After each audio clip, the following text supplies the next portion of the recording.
Joe and Brian were paying for things off their credit cards and were actually accruing quite a lot of debt. So that was stressful. I heard a story that you had like an entire map full of credit cards. Joe had a binder like you would have for like baseball cards. You slide the baseball cards in. He had a binder like that for credit cards.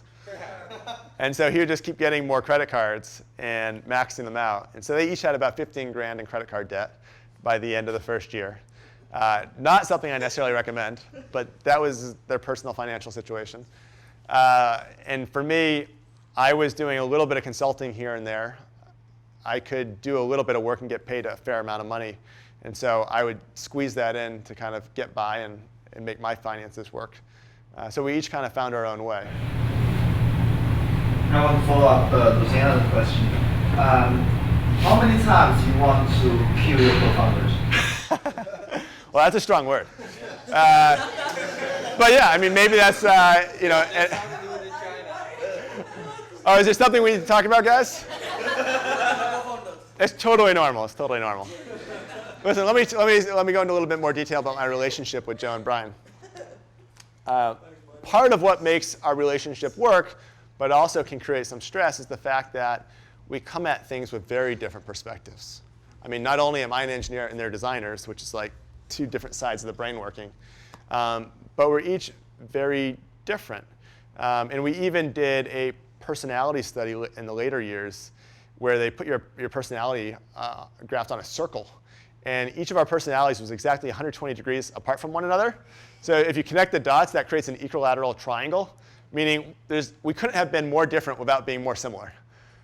And I had felt that for a long time. And yet we learned very early on that our differences in opinions and perspective actually made us stronger, meaning that if we took the time to work through those differences of opinion, we could arrive at a compromise that was the best of both worlds, or the best of three worlds.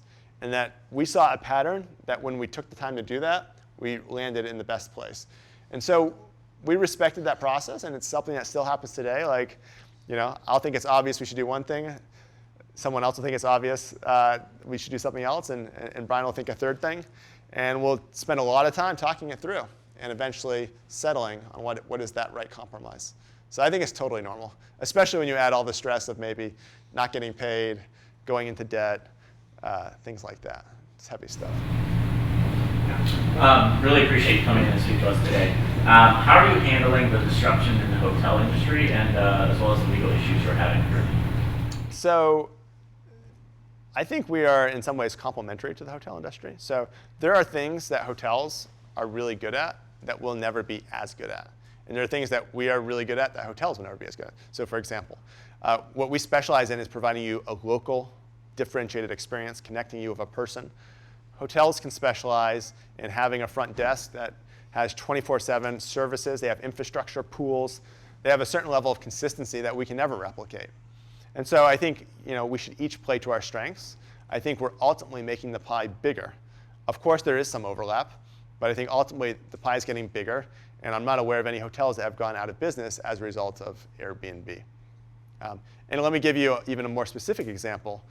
We have found that 40% of all travel in the US is with friends and family. So these are people, you visit your friends, you stay at their place, you don't pay anything. Actually, it's one of the biggest single use cases for Airbnb. So socially, it's not particularly acceptable or sensible to make your in-laws stay downtown in a hotel, right?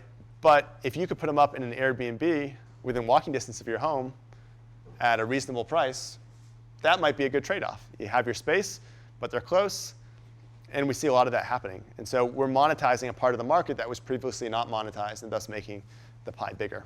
And your second question was about regulation.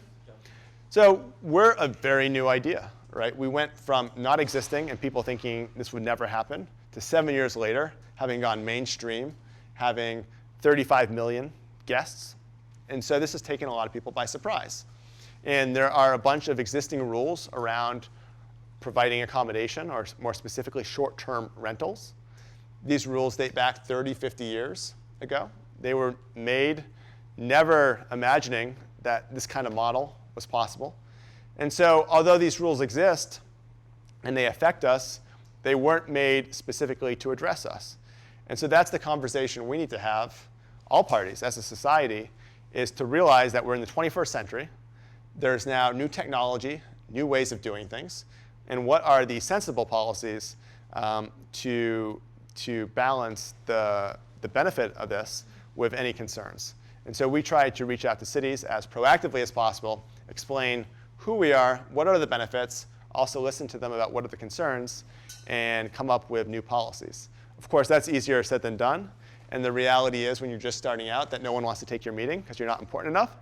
And then by the time they want to take your meeting, it's only because you're so big enough that they're now afraid and they feel that they need to take action. So it's a tough needle to thread. But we have now in 7 different cities and countries passed new home sharing policies. And for example, UK, France, Portugal have all passed national laws.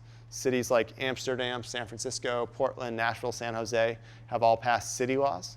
And we expect many more to come. Great, 2 more questions. In 5 years' time, what does Airbnb look like? Ah, good question. Yeah, there's a lot of things that we're working on. I think maybe thinking really long term, say 5 years from now, we're thinking about the entire trip experience. So every one of our customers, every one of our guests, they're using Airbnb for accommodation, but we know they're on a trip, right? We know there's other things they're doing. And we think we're in a good position to provide value during the rest of their trip. By leveraging some of our unfair advantages or things that we uniquely have, things like our host community.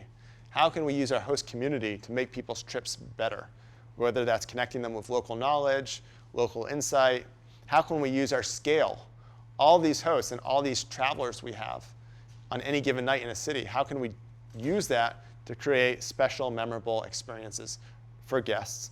We think if we're successful, this could be just as innovative and new as our original idea. So just like we created a whole new class of accommodation that didn't exist before, we think it might be possible to create a whole new class of trip experience that doesn't exist today, that you can't buy.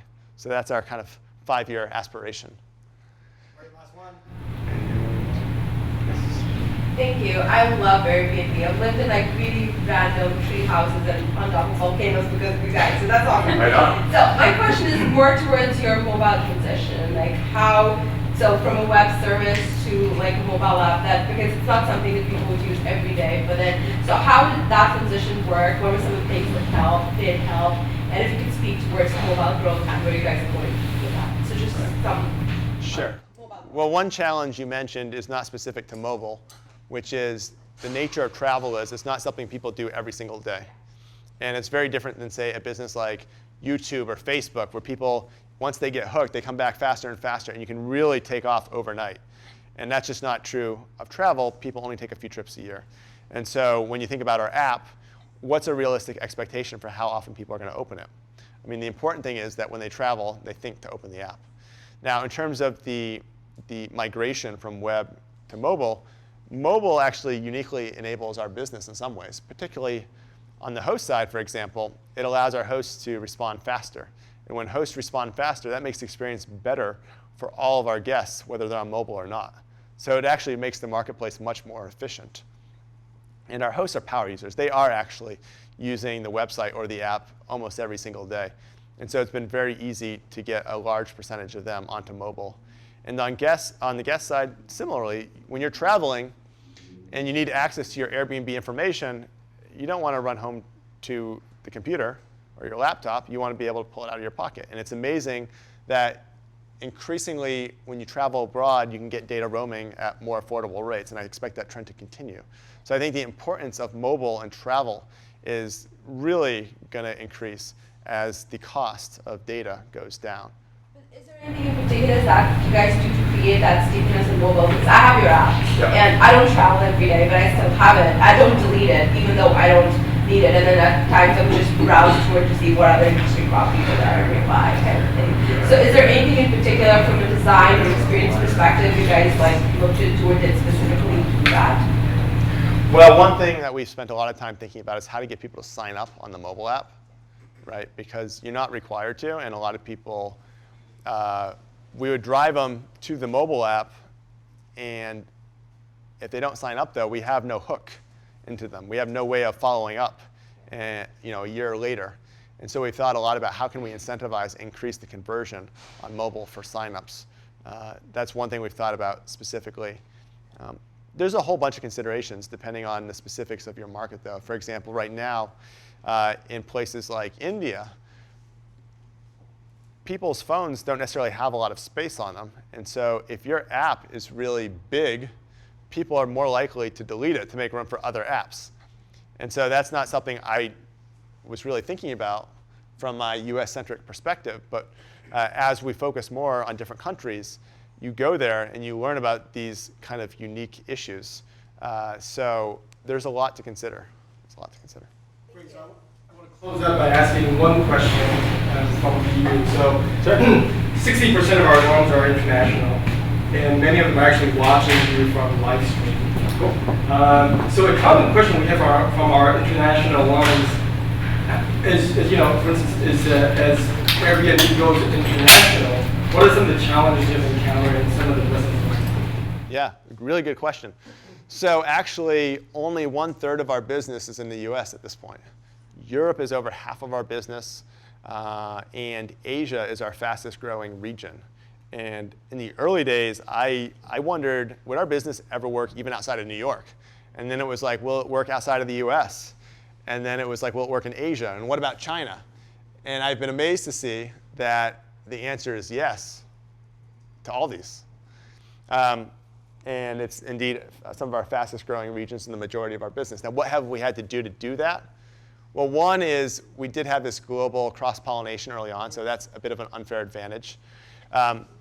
Other things, though, was certainly localization, so translation, acceptance of local payments, the ability to pay out hosts in their own currency. In Asia, we've had to take extra steps. So in like China specifically, integrating with local app stores. They have different app stores in China. They have different payment mechanisms, different social networks. These are all things that we integrate with in the US. And in other countries, they have different default providers that if you want to be as good a user experience and as relevant, you need to do that extra work. And it's a lot of extra work. And frankly, technology probably solves a lot of these problems that weren't easily solvable 10 years ago. Yeah, there are frameworks for how to scale your website internationally. And if you think you're going to go international, which I encourage you to do, if it makes sense, the earlier you put those frameworks into place, the better. Because it is pretty hard to outfit your website such that it can be translated in a scalable means. So if you can get that in there early on and build it right from the beginning, that transition is going to be more smooth than if you try to do that 3 years in. I mean, you might be forced to make a whole separate website at that point, which might not be the ideal thing.